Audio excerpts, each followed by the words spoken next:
भाइयों और बहनों, मेरा भी मन एक आध घंटा आज बोलने का था, उससे कम नहीं। लाचार हूँ, चलना फिरना देख रहे कि पकड़ के चलाता है। लेकिन अब जानिए कि हम पुरुषोत्तम अग्रवाल को ही क्यों लाए। पुरुषोत्तम अग्रवाल की दो प्रसिद्ध पुस्तकें, एक अकथ कहानी प्रेम की, लगभग पुरुषोत्तम जी 455 पृष्ठ है, 455 पेज। मैंने पूरी किताब आपकी पढ़ ली। फिर आप जब विदेश चले गए तो विदेश में कबीर दास पर अंग्रेजी में किताब लिख दी। हमको भारी गुस्सा हुआ कि हमने डॉक्टर हजारी प्रसाद द्विवेदी की कबीर दास किताब पढ़ी, आपने अंग्रेजी में किताब लिख दी। और आपकी इतनी महानता कि दोनों पुस्तकों का समर्पण आपने नामवर सिंह के नाम किया। और आपके प्रति जो मेरा आकर्षण बढ़ा, तीसरा आकर्षण कि आपने एक परंपरा को पलट दिया।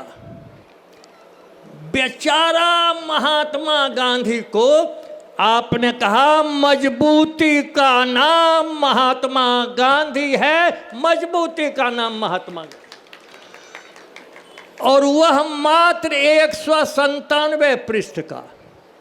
और उसका समर्पण आपने किसको किया? दिलीप जी को।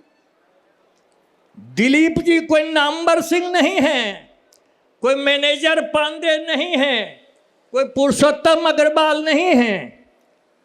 एक ऐसा साथी इन्हें प्रेरित करने वाला मिला। और दूसरा, आपने टाइम्स ऑफ इंडिया का भी रिफरेंस दिया। टाइम्स ऑफ इंडिया, वो तारीख है 28 दिसंबर 1986। हिंदी अनुवाद आपने किया है कि एक तो समाज में स्वाधीनता का निरंतर क्षरण हो रहा है, इसीलिए आपको हम बुलाए। स्वाधीनता धीरे धीरे समाज में घटती जा रही है। बिरादरी परक अस्मितावाद। क्या है बिरादरी परक अस्मितावाद? भारी शब्द है, पुरुषोत्तम जी आम आवाम नहीं समझा। कोष्ट में आपने लिखा पॉलिटिक्स ऑफ कास्ट आइडेंटिटी। हम लोग कहते हैं देहाती भाषा में जातिवाद का जन उभार। अब जो राजनीति की आधारशिला बनती जा रही है वह है जातिवाद। और आगे लिखते हैं आप कि मजबूती शब्द बनता है जब्त से। धैर्य का सहन करना, संयम रखना, पर पीड़ा के साथ जो आपकी करुणा है, इसी का नाम, मजबूती का नाम महात्मा गांधी।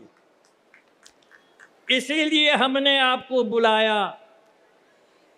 अभी हमने फिर दो किताबें पढ़ी हैं, एक चंद्रकांत खबारे और दूसरा पराग मांदेला। तीसरी किताब भी पुष्पमित्र की आई है, सन 47 का गांधी। लेकिन लिखा है कि महात्मा गांधी से आज भी कौन डरता है? जो एक राष्ट्र, एक भाषा, एक धर्म, एक बोली, एक पहनावा। आप कहते हैं महात्मा गांधी विविधताओं के प्रति आस्थावान थे, प्राणबंध विविधता, चूंकि भारत की एकता जो है वह विविधता में है। आइए प्रोफेसर पुरुषोत्तम जी, मैंने माफ़ी मांगी है अपने राष्ट्रीय सचिव डॉक्टर गिरीश से, 1 घंटा का भाषण वो भी कर सकते हैं। ये शिक्षक प्रतिनिधि हैं इसी क्षेत्र के डॉक्टर मदन मोहन झा, वो भी भाषण करते हैं। और हमारे प्रगतिशील लेखक महासंघ के भारी सक्रिय नेता छोटे भाई अनिश अंकुर, खड़ा होकर के हमने माफ़ी मांगी है आपके लिए। इसीलिए आप बैठिएगा नहीं, आप यहाँ खड़ा नहीं होइए, आपको तकलीफ है। लेकिन शर्त श्रोता बंधुओं, जब तक पुरुषोत्तम जी का प्रवचन चलेगा, जब तक खड़ा रहेंगे आपको बैठे रहना पड़ेगा, चाहे 7 बज जाए कि 8 बज जाए। आइए पुरुषोत्तम जी अपनी बात सुने।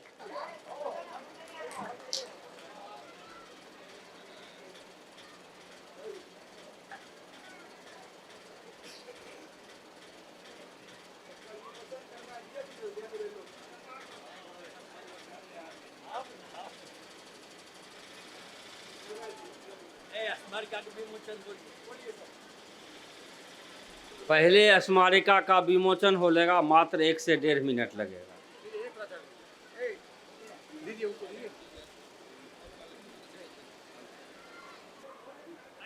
इस साल आज का जो ये समारोह है, इसी के उपलक्ष्य में ये स्मारिका बना। मैं समझता हूँ कि इस स्मारिका में जितनी चीज़ों का उल्लेख किया गया है, जो भी पुराने साथी हैं, नौजवान साथी हैं, मैं चाहता हूँ, मेरी समझ है कि निश्चित रूप से एक पुस्तक उनके घर जाए, जो उनके घर के नौजवान बच्चे बच्चियाँ और वो खुद इसका अध्ययन करें। ताली बजाकर आप किताब के इस विमोचन का स्वागत करें।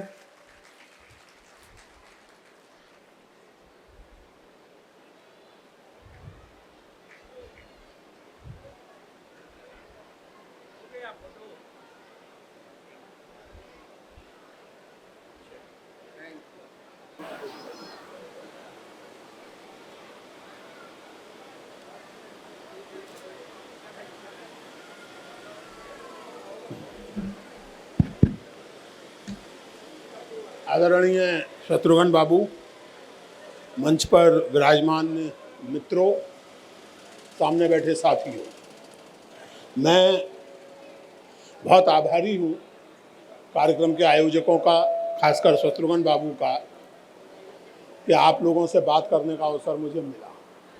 जैसा कि आपको अनुमान हो ही गया है, सुनकर और देखकर मेरे घुटनों में काफ़ी तकलीफ़ है इन दिनों, लेकिन फिर भी खड़े होकर बोल रहा हूँ, क्योंकि शत्रुघ्न बाबू ने मुझे प्रेरणा दी, बहुत सी और चीज़ों की तरह इसके लिए भी, कि अगर ये इतने वयोवृद्ध होकर के भी इतनी जवानी बरकरार रख सकते हैं तो थोड़ा बहुत कोशिश मैं भी कर सकता हूँ।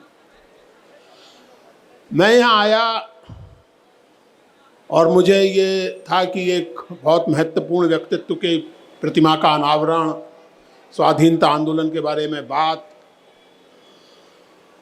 लेकिन मैं आभारी हूँ इस बात के लिए कि यहाँ आकर मुझे वो निराशा, वो परेशानी, वो हताशा जो कई बार हमें घेर लेती है, देश और दुनिया की हालत को देखकर, वो किसी हद तक दूर होती लगी मुझे बिहार की ही धरती के एक कवि की पंक्तियां याद आईं, तू जिंदा है तो जिंदगी की जीत पर यकीन कर, अगर है कहीं स्वर्ग तो उतार ला जमीन पर। अब आजकल जो स्थिति बन गई है कि स्वर्ग का पता नहीं, लेकिन धरती को नर्क बनाने में बहुत सारे लोग लगे हुए हैं, हमारे देश में भी और हमारे देश के बाहर भी।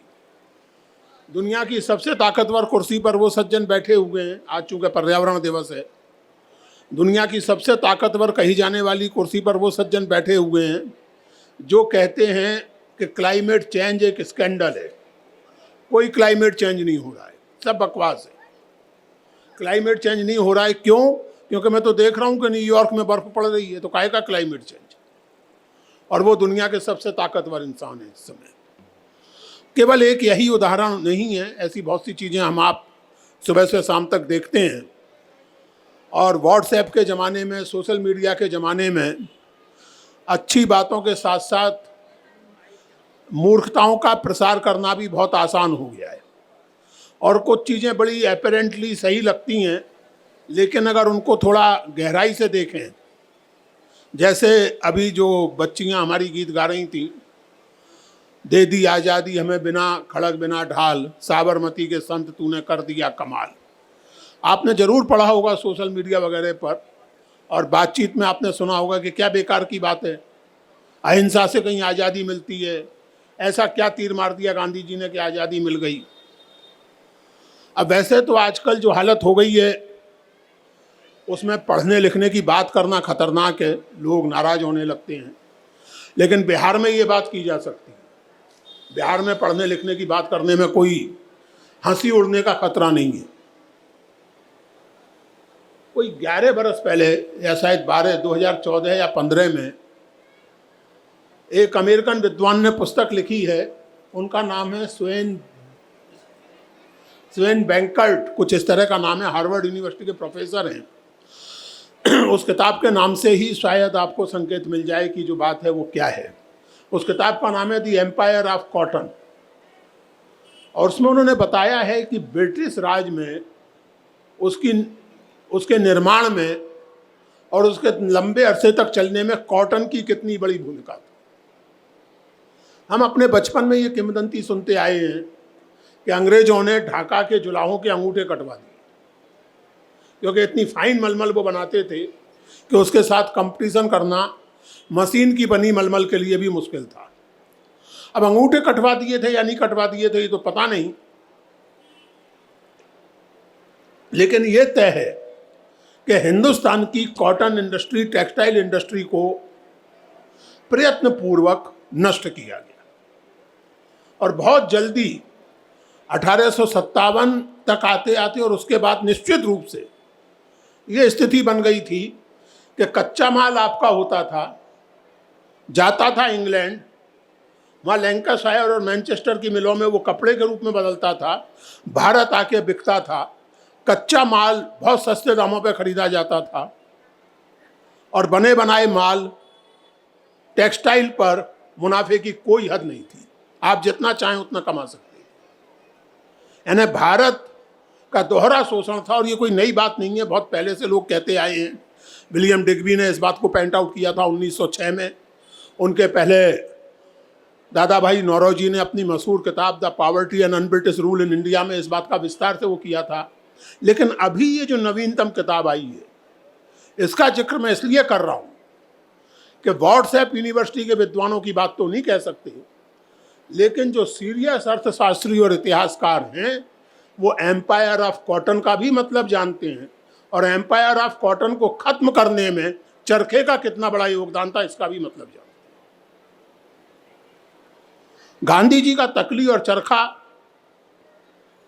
आम हिंदुस्तानी के आत्मसम्मान का प्रतीक तो बना ही, वो धीरे धीरे एक इकोनॉमिक टूल में तब्दील हो गया, और ऐसे इकोनॉमिक, बल्कि आप कहिए कि इमोशनल टूल में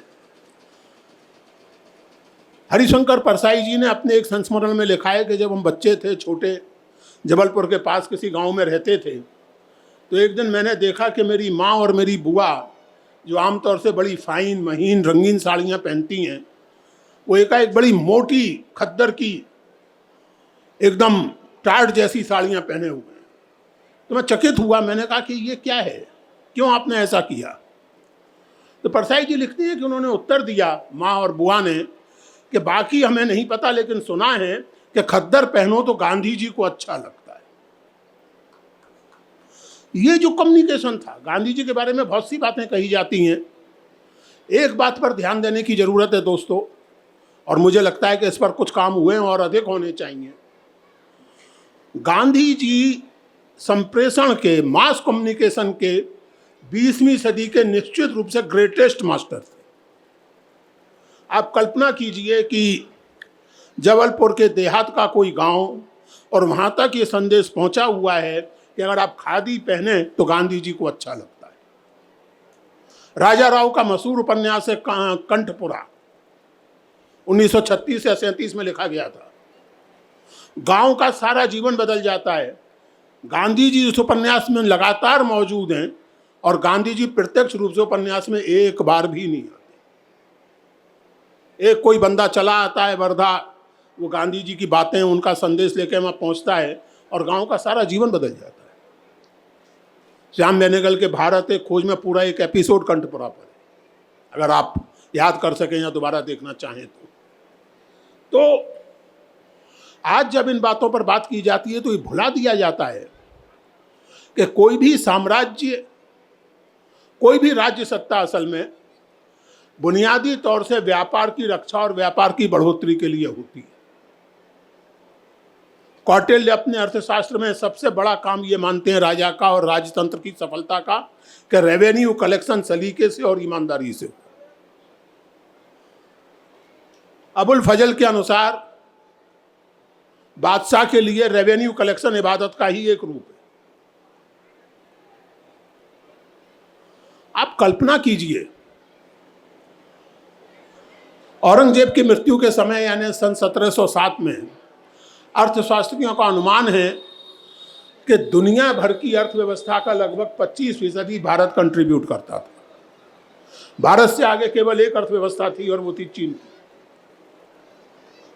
और 1947 में 25% की अर्थव्यवस्था 4% रह गई। आपकी गुलामी, भारत में साम्राज्यवाद और उपनिवेशवाद, कुछ अंग्रेज केवल सैर करने नहीं चले आए थे, उन्हें भारत के पहाड़ और नदियां नहीं प्यारे लगने लगे थे, उन्हें भारत की समृद्धि ने आकर्षित किया। और केवल अंग्रेजों को नहीं, भारत पर अधिकार करने के लिए पुर्तगाली, डच, फ्रांसीसी और अंग्रेज, इन सबके बीच में युद्ध हुए और अंततः अंग्रेज जीते। सारा साम्राज्य जिस पर आधारित था, कॉटन पर, उसके नेक्सस को तोड़ने का काम गांधी जी की तकनीक ने किया था। तो जब कवि ये कहता है कि दे दी हमें आजादी बिना खड़क बिना ढाल, तो वो क्रांतिकारी माध्यमों की महत्ता को नहीं नकार रहा, बल्कि वह इस बात को रेखांकित कर रहा है कि भारत के स्वाधीनता आंदोलन का जो डोमिनेंट स्वर था वो जन भागीदारी का था, हिंसक क्रांति का नहीं था। और उसके लिए भी गांधी जी का तर्क था। और गांधी जी के तर्क को छोड़ दीजिए, हम लोग आपस में ही बात कर लें, अगर शायद ही कोई माता पिता चाहता हो कि भगत सिंह घर में पैदा हो। भगत सिंह होना चाहिए लेकिन पड़ोसी के घर में, मेरे घर में नहीं। पड़ोसी का बेटा 23 साल की उम्र में फांसी चढ़ जाए तो मैं बिल्कुल उसके लिए माल्यार्पण करूंगा, पूजा प्रतिमा सब करूंगा। मेरा बेटा IAS अफसर बने, इसमें कोई ताज्जुब की बात नहीं, बहुत स्वाभाविक है। सुप्रीम सैक्रिफाइस करना सबके लिए संभव नहीं है। प्राणों का बलिदान केवल बड़े नायक, महानायक दे सकते हैं। और अगर आप राजनीतिक गतिविधि को केवल वहां तक सीमित कर देंगे जहां केवल वो हिस्सा ले सकें राजनीति में जो प्राणों का बलिदान दे सकते हैं, तो जाने अनजाने किसी भी समाज की, किसी भी देश की विराट बहुसंख्या को आप राजनीति से बाहर खड़ा कर देते हैं। और फिर वो संख्या केवल प्रोफेशनल रिवॉल्यूशनरीज का अनुगमन करने के लिए तैयार रहती है, उसकी अपनी भागीदारी कम से कम होती चली जाती है। ध्यान दीजिए, भारत में गांधी जी ने आंदोलन का पहला प्रयोग, सत्याग्रह का पहला प्रयोग बिहार में ही किया था। चंपारण भारत में गांधी जी का सत्याग्रह का पहला प्रयोग, और उसमें क्या हुआ था? गांधी जी ने कस्तूरबा को बाकायदा खास करके बुलाया था कि मैं महिलाओं से उस तरह बात नहीं कर सकता खुलकर, महिलाएं मुझसे संकोच करती हैं, आप आइए और महिलाओं से बात कीजिए, क्योंकि मुझे डॉक्यूमेंटेशन करना है। पुरुषों के बयान में ले लूंगा लेकिन महिलाओं के बयान लेने के लिए मुझे किसी की जरूरत है, आप आइए। गांधी जी के लिए राजनीति, और ये ध्यान रखिए, गांधी जी इस बात को बारंबार कहते थे कि कोई भी सेवा हो, किसी भी तरह की समाज सेवा हो, किसी भी तरह की समाज सेवा हो, उसका एक राजनीतिक पहलू होता है। किसी भी तरह का सामाजिक काम हो, उसका एक राजनीतिक पहलू होता है। आप जातिवाद के विरोध आंदोलन कर रहे हैं, जातिवाद को नष्ट करना चाहते हैं, उसका भी एक राजनीतिक पहलू है। और आप वर्ण व्यवस्था के समर्थक हैं तो उसका भी एक राजनीतिक पहलू है। क्योंकि अंततः हर सामाजिक पहलू सत्ता तंत्र से जुड़ता है। सत्ता तंत्र को बदलने या सत्ता तंत्र को बचाए रहने की राजनीति से कोई सामाजिक आंदोलन अलग नहीं रह सकता। इसलिए गांधी जी इस बात को बारंबार कहते थे।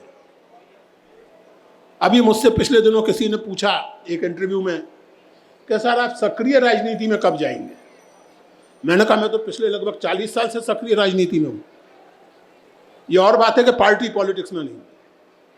तो आप अपने सवाल को रिफ्रेम कीजिए कि मैं पार्टी पॉलिटिक्स में कब जाऊंगा।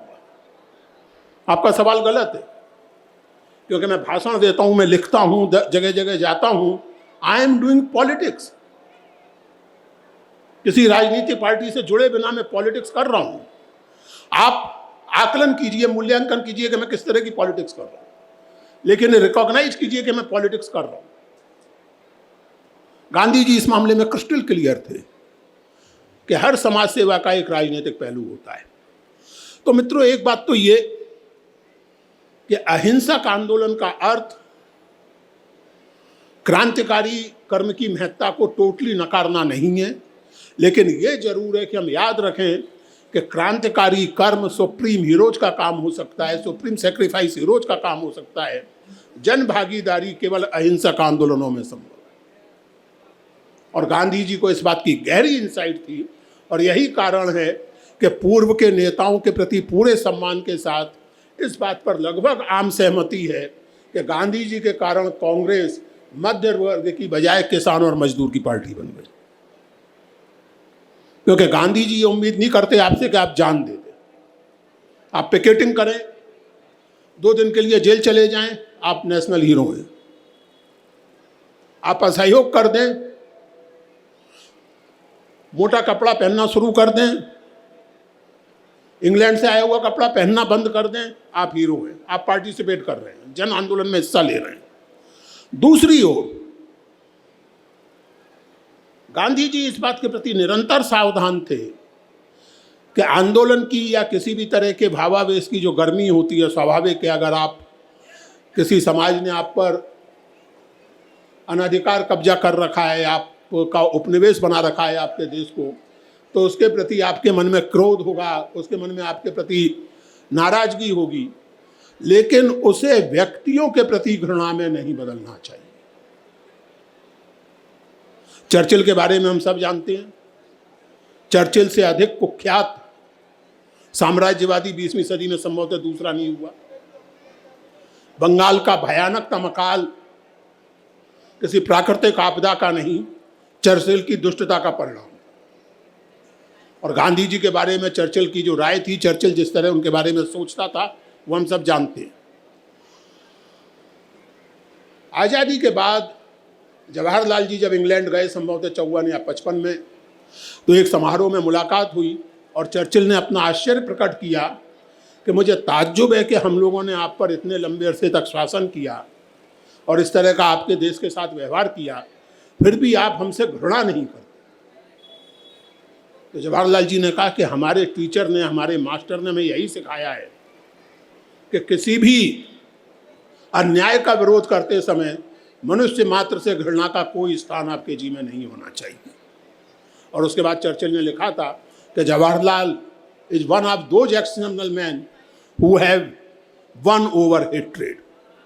घृणा पर काबू पाना बड़ा मुश्किल होता है।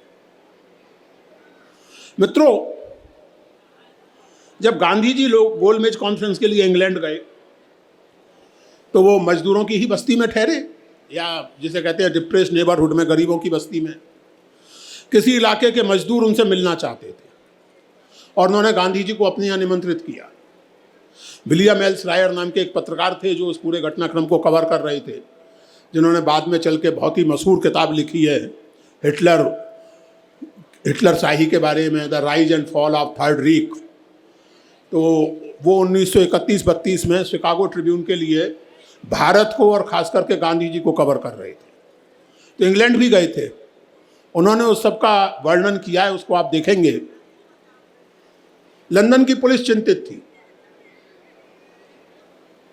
क्योंकि गांधी जी के आंदोलन के कारण कई कपड़ा मिलें बंद हुई थी इंग्लैंड में, मजदूर बेरोजगार हुए थे। लंदन पुलिस चिंतित थी, उसने कहा कि आप मत जाइए।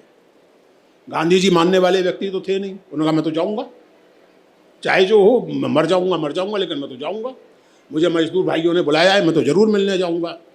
तो खैर लंदन पुलिस को परमिशन देनी पड़ी, और वो विवरण आप श्रायर के उसमें पढ़िए, और वो चित्र बहुत आसानी से हर जगह सुलभ है। आप देखिए कि वो 2500 स्त्री पुरुष मजदूर गांधी जी को जिस तरह घेरे खड़े हैं, जिस प्रेम से उनके साथ खड़े हैं। श्रायर ने लिखा है कि लंदन पुलिस को लगा कि हमें तो ये चिंता थी कि गांधी जी हमलों के कारण कुछ ना हो जाए उनको, लेकिन ये हट्टे कट्टे मोटे मोटे मजदूर गांधी जी का जिस ताकत के साथ आलिंगन कर रहे हैं, तो हमें चिंता ये होने लगी कि आलिंगनों के कारण कुछ ना हो जाए, किसी आलिंगन के कारण गांधी जी दुबले पतले आदमी उनका दम ना घुट जाए, इतना प्रेम बरसा रहे हैं।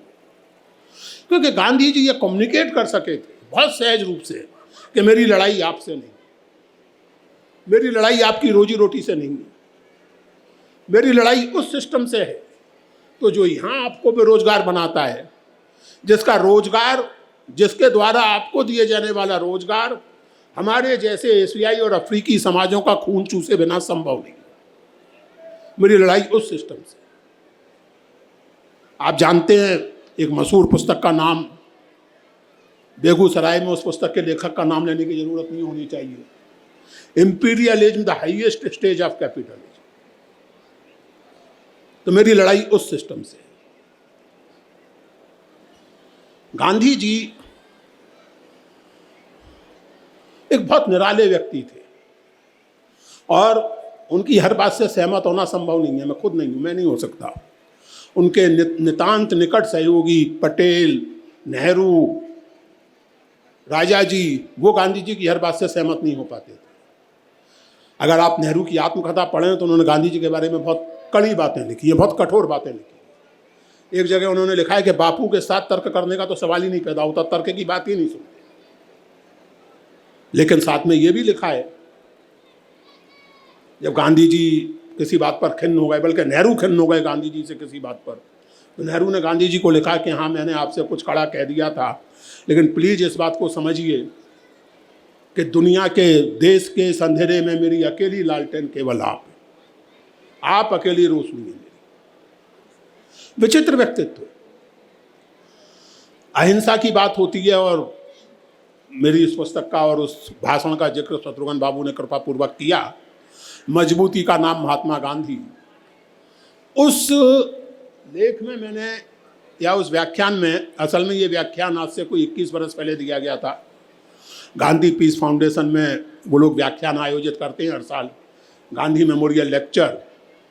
तो उस साल वो व्याख्यान देने के लिए मुझे बुलाया गया और विषय चुनने की छूट मुझी को दी गई। तो वो मैंने तय किया, मजबूती का नाम महात्मा गांधी। हम बचपन से सुनते आए थे और आपने भी सुना होगा, मजबूरी का नाम महात्मा गांधी, कि अगर और कुछ नहीं करते बनता तो आप भूख हड़ताल करने लगिए, भजन गाने लगिए, तो मजबूर हैं और कुछ नहीं कर सकते। मैं भी बहुत दिनों तक यही समझता था, लेकिन जैसे जैसे समझ बढ़ी मैंने रियलाइज किया कि गांधी जी मजबूरी का नहीं, मजबूती का नाम। पिछले 8-10 साल में हालांकि मैं ये भी रियलाइज करता हूँ कि कुछ लोगों के लिए गांधी जी अभी भी मजबूरी का नाम है। आप जानते हैं कि कुछ लोग जब विलायत जाते हैं तो ये नहीं कहते कि हम सावरकर के देश से आए,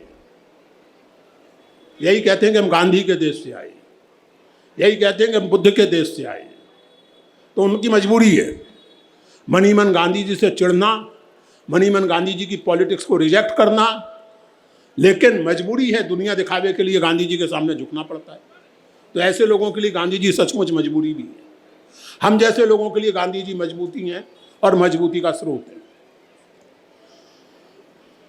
इस बात पर ध्यान देने की जरूरत है दोस्तों। मेरी बहुत सीमित जानकारी है, बहुत कुछ मैं जानता नहीं अधिक, लेकिन जितना बहुत जानता हूं, जितना थोड़ा बहुत, दुनिया की जो प्राचीन सभ्यताएं रही हैं, यूनान, चीन, भारत, इन सभी सभ्यताओं में जीवन पर, राजनीति पर, तमाम चीज़ों पर विचार हुआ है। यूनान में आप लोग जानते हैं कि सिटी स्टेट ऑर्गेनाइजेशन, चीन को तो इस बात का श्रेय जाता है कि दुनिया की पहली कॉम्पिटिटिव मेरिट बेस्ड ब्यूरोक्रेसी चीनियों ने रची थी। एक अखिल पूरे चीन के लिए व्यापक नौकरशाही की कल्पना, उसकी फिलॉसफी, उसका चिंतन, ये सब चीन में खूब हुआ है। तो स्टेट पर बहुत विचार हुआ है, सोसाइटी पर बहुत विचार हुआ है, फैमिली पर बहुत विचार हुआ है। मैं कभी कभी सोचता हूँ कि बहुत रोचक बात है कि हिंसा पर, स्टेट पर बात करते समय फोर्स और हिंसा की बात करना अलग बात है, लेकिन बजाते खुद हिंसा पर शायद उतना केंद्रित विचार कहीं नहीं हुआ जितना भारतीय परंपरा में हुआ।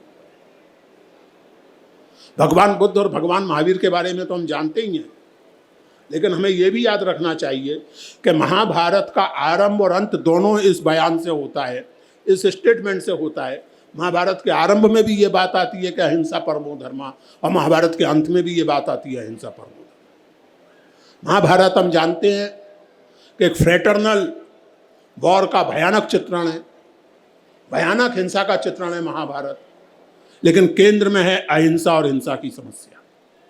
अहिंसा क्या है, हिंसा क्या है, क्यों होनी चाहिए, जीवन का सबसे बड़ा गुण क्या है। जब यक्ष युधिष्ठिर से पूछता है कि मनुष्य का सबसे बड़ा गुण क्या है, मूल्य क्या है, तो कहते हैं, छूटते ही कहते हैं, नृशंसता का अभाव, लैक ऑफ क्रूएलिटी। मनुष्य को क्रूएल नहीं होना चाहिए, अनृशंस से, लैक ऑफ क्रूएलिटी। तो ये गांधी इस परंपरा में स्थित है। जब गांधी हिंसा पर इतना गहरा विचार करते हैं तो ऐसा नहीं समझ लेना चाहिए कि वो एकाएक हवा में से टपक पड़े हैं। निश्चित रूप से गांधी बहुत मौलिक व्यक्ति हैं, बहुत मौलिक विचारक हैं। वो पुस्तक अगर आप देखेंगे, मजबूती का नाम महात्मा गांधी, तो मैंने उसमें दिखाया है कि गांधी जी की मौलिकता इस बात में है कि आमतौर से हम अपने पक्ष की हिंसा को सही मानते हैं, दूसरे की पक्ष की हिंसा को गलत मानते हैं। हर धर्म, हर परंपरा, हर राजनीतिक विचार अपनी हिंसा को जायज ठहराता है, दूसरे की हिंसा को गलत ठहराता है। गांधी यूनिक व्यक्ति हैं मानव के इतिहास में, मेरी सीमित जानकारी में, जो हिंसा मात्र को क्वेश्चन करते, जो ये नहीं कहते कि अंग्रेजी राज की हिंसा गलत है और भारतीय ओर से हिंसा हो तो ठीक है, ऐसा वो नहीं कहते। वो हिंसा मात्र पर पुनर्विचार की मांग करते हैं। और इसी के साथ ये भी सच है, देखिए एक बात और ध्यान रखनी चाहिए, गांधी हो या नेहरू हो, इस तरह के किसी भी व्यक्ति के बारे में एक बात पर हमें ध्यान देना चाहिए कि ये लोग एकेडमिक फिलोसोफर नहीं थे। इनका जो राजनीतिक चिंतन है, इनका जो आर्थिक चिंतन है, वो इनकी राजनीतिक गतिविधियों के साथ साथ चलता रहा है। ये मेरी तरह यूनिवर्सिटी के प्रोफेसर नहीं थे कि अपने कभी कभार जाकर लेक्चर दे दिया और वैसे यूनिवर्सिटी लाइब्रेरी में बैठ के काम कर रहे हैं, किताबें पढ़ रहे हैं, लिख रहे हैं। ये लोग पॉलिटिक्स करते थे, और पॉलिटिक्स में सब तरह की चीज़ें होती हैं। अपनी पार्टी का हित आपको देखना है, अपने खुद के प्रांत का हित देखना है, ये देखना है, वो देखना है। और इन लोगों की पॉलिटिक्स का तो एक अनिवार्य हिस्सा जेल जीवन भी होता था।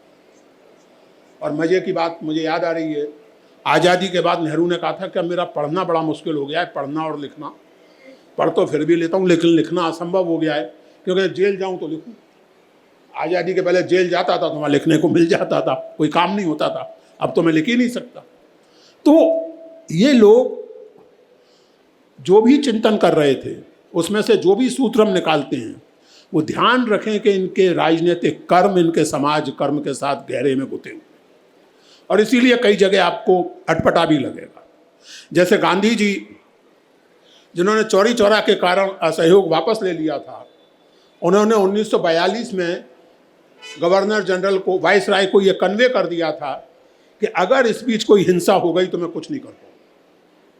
और हम जानते हैं कि भारत छोड़ो कॉल के बाद हिंसा हुई उत्तर प्रदेश और बिहार में खास करके, और दक्षिण में भी 2-3 महीने तक कई जगहों पर आज़ाद सरकारें, स्वतंत्र भारत सरकार स्थापना हो गई। यूनियन जैक को हटा के तिरंगा फहराया गया, और जाहिर है कि उसमें पुलिस के द्वारा फायरिंग वगैरह भी हुई, आंदोलनकारियों द्वारा भी तोड़फोड़ की और इस तरह की घटनाएं हुई। ये ध्यान दीजिए कि चौरी चौरा में आंदोलन हिंसा के कारण वापस ले लेने वाले गांधी जी ने सन 42 की हिंसक घटनाओं को कहीं कंडेम नहीं किया। ये ध्यान रखने की बात है। इसका कारण क्या था इस पर हम बात कर सकते हैं, लेकिन फिर कभी। ध्यान देने की बात यह है दोस्तों कि गांधी का फोकस एक तो यह है कि हिंसा अपने आप में गहरे विचार की मांग करने वाला विषय, दूसरा अहिंसा। हिंसा के बरक्स अगर हम अहिंसा की बात करते हैं तो अहिंसा का मतलब क्या है? अहिंसा का मतलब गांधी जी के लिए कोरा जीव दयावाद नहीं है। गांधी जी के लिए अहिंसा का मतलब ये नहीं है कि आप मांसाहार ना करें और बाकी आपका चित्त पूरी तरह हिंसा और क्रूरता से भरा हो। गांधी जी के लिए अहिंसा का मतलब ये नहीं है। गांधी जी ने आत्मकथा में अहिंसा की अपनी अवधारणा को स्पष्ट किया है और उसको कई जगह एलेबोरेट किया है, लेकिन मैं आत्मकथा पर फोकस करता हूं। उन्होंने लिखा है कि ये मैं जानता हूं और इससे कौन इनकार कर सकता है कि हिंसा के बिना मनुष्य जीवन संभव नहीं। जाने अनजाने चाहे अनचाहे हिंसा हमारे व्यवहार से जुड़ी हुई है। जीवे जीव आहारा प्रकृति का नियम है, ये सब जानते हैं और इसका कोई विकल्प नहीं। अहिंसा का लेकिन मतलब ये है, ध्यान दीजिएगा, अहिंसा के साधक की जरूरत यह है, उसके लिए जरूरी यह है कि वो करुणा और संयम का पालन करे।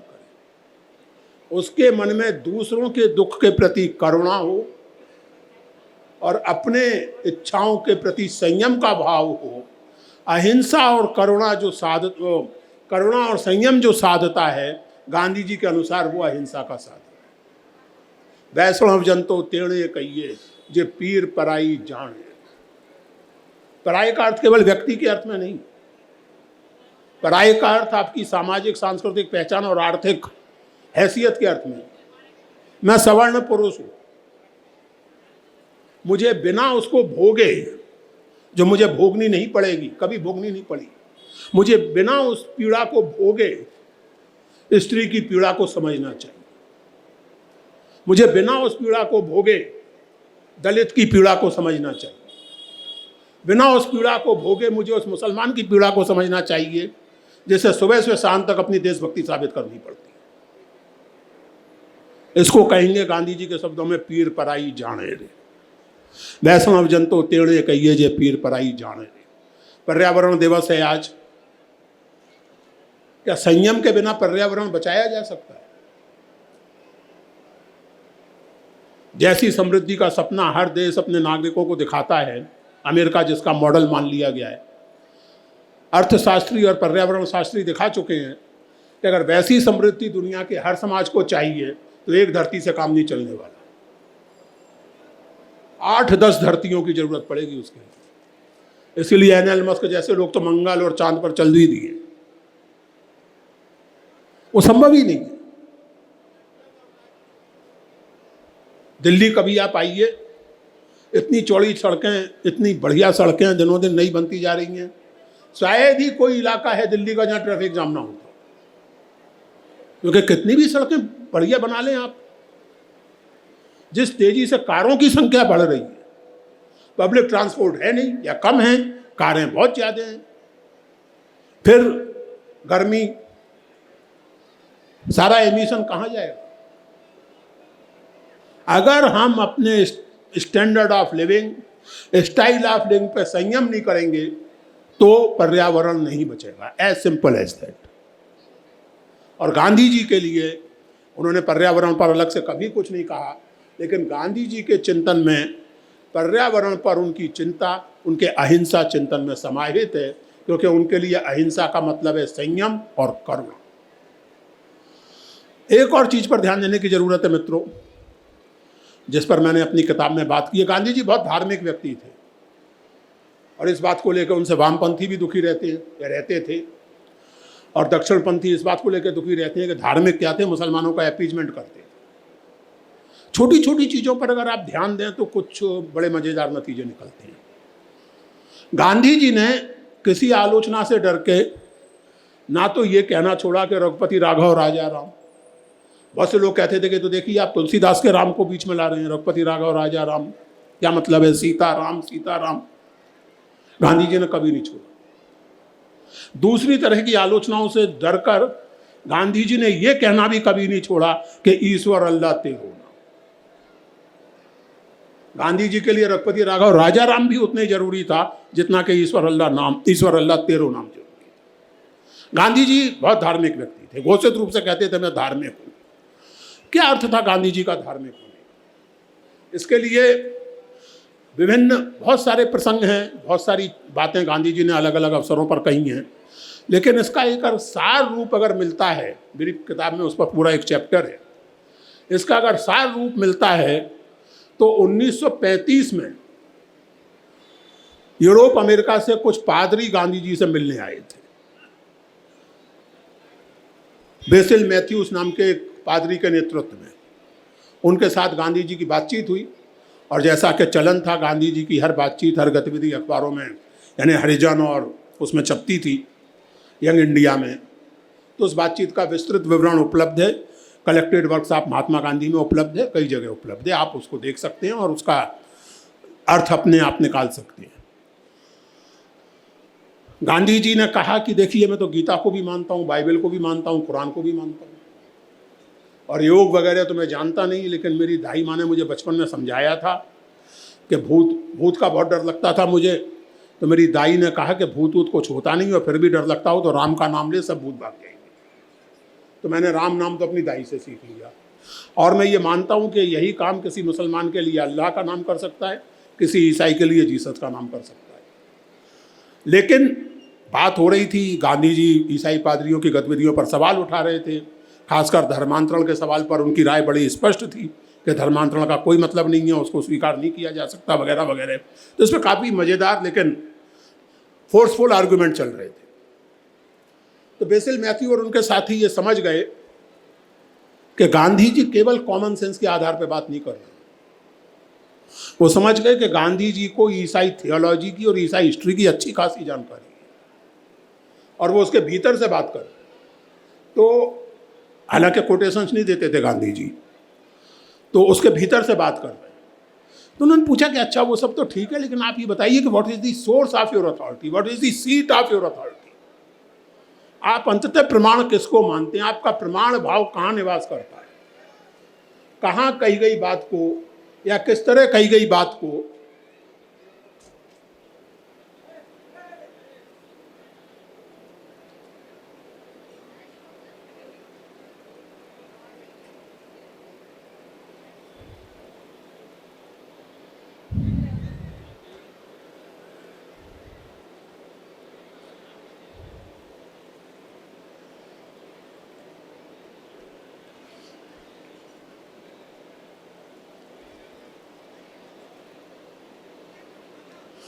तो कहाँ कही गई बात को, किसके द्वारा कही गई बात को आप अंतिम प्रमाण मानेंगे। जैसे मुसलमान के लिए कुरान अंतिम प्रमाण, ईसाई के लिए बाइबल अंतिम प्रमाण है, so on and so forth. आपकी अथॉरिटी कहाँ है, where is the seat of your authority. तो गांधी जी नाटकीय ढंग से अपने सीने पे हाथ रखते हैं, माई अथॉरिटी लाइज हियर, मेरी अथॉरिटी यहाँ है।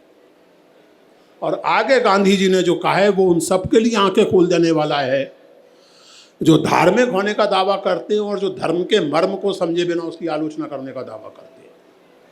गांधी जी ने कहा देखिए मैं ये मानता हूं कि सभी धर्म ईश्वर प्रेरित हैं, सभी धर्म ग्रंथों में ईश्वरीय वाणी बोलती है, लेकिन किसी भी धर्म ग्रंथ में ईश्वर सीधे नहीं बोलता, किसी ना किसी पैगंबर या माध्यम के जरिए बोलता है,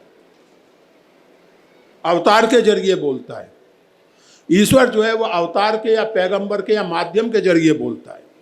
तो ईश्वर की वाणी हम तक आती है एक फिल्टर के जरिए, एक फिल्टर लग जाता है, अवतार की वाणी का, पैगंबर की वाणी का एक फिल्टर लग जाता है। दूसरा फिल्टर लगता है व्याख्याओं का, गीता हो, कुरान हो, बाइबल हो, उसकी 50 तरह की व्याख्याएं हो सकती हैं।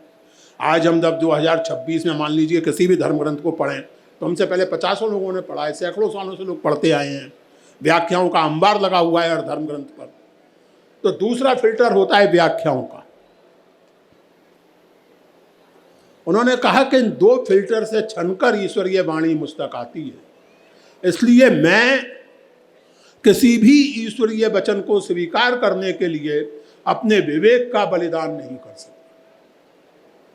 मेरे विवेक को, मेरे तर्क बोध को जो बात स्वीकार नहीं है वो किसी भी के द्वारा कही गई वो मैं स्वीकार नहीं करूं। इसका मतलब समझने की जरूरत है। विवेक का क्या मतलब होता है? जब हम विवेक की बात करते हैं, तर्क बोध की बात करते हैं, तो केवल आपकी परंपरा से नहीं बना होता, उसमें दुनिया भर की परंपरा का योगदान होता है। इस महाविद्यालय से जो बच्चे पढ़ के निकलेंगे, उनका विवेक, उनका भावबोध, उनका ज्ञान केवल बिहार की परंपरा से नहीं बनेगा। तो सारे भारत के बारे में पढ़ेंगे और आगे चल के दुनिया भर के बारे में पढ़ेंगे। वो केवल दिनकर को नहीं बल्कि मैथिली शरण गुप्त को भी पढ़ेंगे, टैगोर को भी पढ़ेंगे। और उनके विवेक के निर्माण में केवल दिनकर की कविता का नहीं, टैगोर की कविता का भी योगदान हुआ। खुद गांधी जी बिहार के नहीं थे और बाबू राजेंद्र प्रसाद यूपी या गुजरात के नहीं थे, लेकिन जिस किसी के भी विवेक का निर्माण होता है वो केवल अपनी परंपरा से नहीं निर्धारित होता, वो सारी ज्ञान मीमांसा से निर्धारित होता। दुनिया भर का जो ज्ञान है, दुनिया भर के जो विवाद हैं, दुनिया भर के जो मानवीय मूल्य हैं, उनसे आपका विवेक बनता है। और उस विवेक के विरुद्ध कोई चीज जाएगी तो मैं स्वीकार नहीं करूंगा। आप कहें कि छुआछूत फलाने ग्रंथ में लिखी है इसलिए ठीक है, लिखी रहे, मैं नहीं। आप कहें कि फलाने ग्रंथ में लिखा है कि जो इस्लाम को कबूल ना कर दे उसका कत्ल कर दो, लिखा रहे, मैं नहीं मानूंगा। Gandhi ji categorical on this. और एक अन्य प्रसंग में उन्होंने रेखांकित किया था कि जब मैं ये कहता हूं कि मेरा मूल आधार किसी चीज को मानने का क्या है, तो उस प्रसंग में गांधी जी ये बात मैं 50 जगह कह चुका हूं। अगर कुछ मित्रों ने पहले सुनी हो तो दोहराव के लिए माफ करेंगे। लेकिन गांधी जी की कसौटी थी ईसावास्य उपनिषद का पहला मंत्र। गांधी जी कहते थे कि जो इस मंत्र की भावना के प्रतिकूल है, ऐसा कोई दैवी वचन मुझे स्वीकार नहीं। ये गांधी जी का अपना विवेक था। और गांधी जी के अपने विवेक में हिंदू, जैन, बौद्ध, भक्ति परंपरा, इन सबका तो योगदान था ही। उनके अपने विवेक के निर्माण में यूनान का और आधुनिक यूरोप की चिंतन परंपरा का, ईसाइयत का भी गहरा योगदान था। उन्होंने खुद एडमिट भी किया। सरमन ऑन द माउंट के प्रति उनका लगाव दुनिया जानती है। सोक्रेटिस के मुकदमे का जो विवरण है क्रेटो द्वारा लिखा हुआ, उसका गुजराती अनुवाद एक सत्यवीरनी जीवनी, एक सत्यवीर की कथा नाम से गांधी जी दक्षिण अफ्रीका में छाप रहे थे और तब से ग्रीक फिलॉसफी से इंटरेक्ट कर रहे थे। तो गांधी जी जिस मंत्र को अपना आधार मानते हैं अपने विवेक का, वो है ईशावास्यम इदम सर्वम यत् किंच जगत्याम जगत तेन त्यक्तेन भुंजी था माँ घृत कस्य धनम। ये सारा जगत ईश्वर से व्याप्त है, सारा जगत ईश्वर की विभूति से व्याप्त है।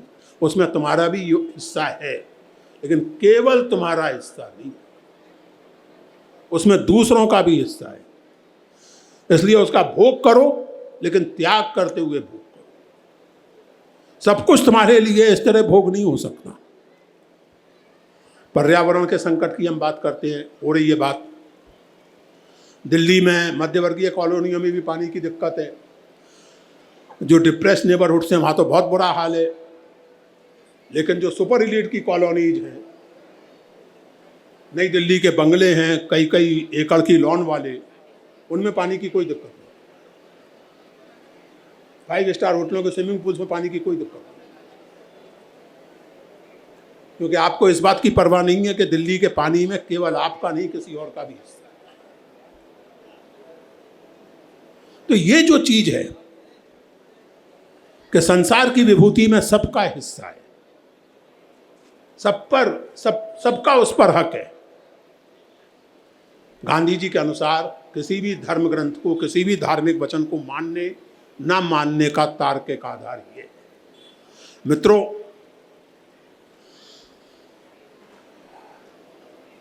गांधी जी के बारे में बहुत बातें की जा सकती हैं। मैं अंत में एक निवेदन करूंगा आपसे, थोड़ी संकोच के साथ, कि गांधी जी पर लिखी गई किताबों की तादाद लिटरली हजारों में। कहा जाता है उनसे अधिक किताबें केवल ईसा मसीह के बारे में लिखी हैं। संभवतः ईसा मसीह से भी अधिक किताबें गांधी जी पर लिखी गई हैं। हर साल उन पर, गांधी जी पर 150 किताबें दुनिया भर में आ जाती हैं। मैं आपसे निवेदन करूंगा कि एक ये किताब मजबूती का नाम महात्मा गांधी, और एक इससे कुछ पहले आई हुई एक किताब है कृष्ण कुमार की, thank you Gandhi, thank you Gandhi. ये 2 किताबें आप पढ़ें। मुझे उम्मीद है कि इनसे आपको गांधी जी के बारे में सोचने का और गांधी जी से प्रेरित रामचरित्र बाबू जैसे लोगों के मन को समझने के कुछ क्लूज, कुछ कुंजियां उसमें मिलेंगी। आखिरकार वो क्या चीज़ थी, क्या प्रेरणा थी कि लोग अच्छे भले सरकारी नौकरियां छोड़कर, प्रोफेसर की, मास्टर की, वकालत छोड़कर, दुनिया भर की चीज़ें छोड़कर निकल पड़े। और साल भर बाद गांधी जी ने आंदोलन वापस भी ले लिया, लेकिन ऐसा नहीं हुआ कि गांधी जी की लोकप्रियता कम हो गई। वो क्या ग्रिप थी। गांधी जी के पास कोई 24 घंटे का टेलीविजन मीडिया नहीं था। गांधी जी के पास कोई आज तक और एनडीटीवी नहीं था जो उनकी हर हरकत को जस्टिफाई करता रहे। वो क्या ग्रिप थी। किस तरह एक आम हिंदुस्तानी से गांधी जी का एक अजीब तरह का, जिसको नेहरू ने कहा जादुई इफेक्ट। एक प्रसंग में गांधी जी ने उनसे राय मांगी नेहरू से, तो नेहरू ने एक जैसे टंग इन चीक रिमार्क कहते हैं, कि राय मेरी क्या, जादूगर के मामलों में कौन राय दे सकता, आप तो जादूगर है, आपको मैं क्या राय दूंगा। तो ये जो इफेक्ट था, इसको अर्जित करने की जो तपस्या थी गांधी जी की, जरूरत उससे सीखने की। और उस तपस्या के प्रसंग में ही अंत में एक बात कहूं मित्रों, गांधी जी के प्रार्थना प्रवचन मशहूर हैं। रोज प्रार्थना सभा होती थी, गांधी जी उसमें प्रवचन करते थे। 1947-48 का वक्त था, भयानक सांप्रदायिक दंगे हुए थे और गांधी जी की सभा में उनसे नाराज लोग बहुत आते थे, उनकी आलोचना करने, उनसे बहस करने, और गांधी जी सबसे एंगेज करते थे। तो एक बार किन्हीं सज्जन ने गांधी जी को एक पर्ची लिख के भेजी। गांधी जी ने वो पर्ची पढ़ी सभा में और उसका जवाब भी दिया। और विडंबना कहिए या नियति का खेल कहिए, ये घटना 29 जनवरी की, 29 जनवरी 1948 की। उन सज्जन ने लिख के भेजा था उस पर्ची में कि देखिए आप तो महात्मा हैं, आपको सारी दुनिया महात्मा कहती है। महात्माओं का काम राजनीति करना नहीं, राजनीति राजनेताओं को करने दीजिए, आप हिमालय जाके तपस्या कीजिए। गांधी जी ने जो उसका उत्तर दिया, उसमें हम सब लोग अपने लिए कुछ रोशनी देख सकते हैं। गांधी जी ने कहा कि महात्मा वगैरह तो मैं जानता नहीं, लेकिन हाँ आपका ये कहना सही है कि हिमालय में मुझे शांति मिलेगी, खाने कपड़े की भी व्यवस्था कुछ ना कुछ हो ही जाएगी, मुझे तो हिमालय जाना बड़ा अच्छा लगेगा, लेकिन मुझे शांति चाहिए। और मुझे हिमालय की नहीं, मुझे अशांति में शांति चाहिए। और जब यहाँ दिल्ली में शांति कायम हो जाएगी तो आगे आगे आप चलिएगा, आपके पीछे पीछे मैं हिमालय चलूँगा। गांधी जी के बारे में बात करना और उनके फलस्वरूप जो हुआ, और मैं फिर से कहूँ बहुत सारी समस्याएं। भारत दुनिया का अनोखा देश है, ये सच है। और चीज़ों के बारे में आप यहाँ वहाँ कर लीजिए, लेकिन दुनिया के कौन से देश में इतने सारे धर्म, इतनी सारी भाषाएं, इतनी सारी संस्कृतियां को एग्जिस्ट करती हैं। उसको एक आधुनिक राष्ट्र में और आधुनिक राष्ट्र राज्य में बदलना कोई बच्चों का खेल नहीं था। आज जब कहा जाता है कि स्वाधीनता आंदोलन में ये नहीं हुआ, वो नहीं हुआ, अभी किन्हीं सज्जन ने फरमाया है कि आज़ादी के समय ही वर्तमान नेतृत्व होता तो विभाजन नहीं होता। अब मैं आजकल सोशल मीडिया पर कमेंट नहीं करता, लेकिन यही कहा जा सकता है कि कुछ चीज़ें ऐसी होती हैं जो ईश्वर नहीं चाहता कि ना हो, इसीलिए नहीं होती। क्योंकि अगर वर्तमान नेतृत्व होता तो क्या होता वो खुदा ही जाने। विभाजन होता या ना होता वो क्या होता, इतिहास बोध के साथ लोगों पर बात करनी चाहिए। मैं फिर से कहूँ, कभी समय मिलेगा, कभी आयोजन होगा तो मैं गांधी जी पर और बात करूँगा, आलोचनात्मक ढंग से भी बात करूँगा। अभी आप लोगों के धैर्य की भी सीमा है और मेरे गले के और मेरे पाँव की ताकत की भी सीमा है। आप लोगों का बहुत बहुत आभार। शत्रुघ्न बाबू, एक बार फिर से आपको प्रणाम, आपके प्रति आभार कि यहाँ आने का और एक तरह से ये नए सिरे से ऊर्जा पाने का अवसर आपको।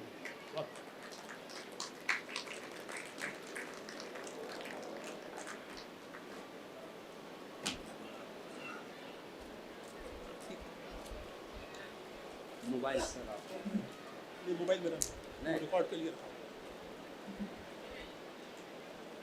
मोबाइल किस नहीं नहीं वो रिकॉर्ड के लिए रखा है? रिकॉर्डिंग के लिए रखा अधिकांश श्रोताओं ने मेरी प्रार्थना मान ली। जब तक ये खड़े थे, आप बैठे थे, सभा समाप्ति की घोषणा की जाती।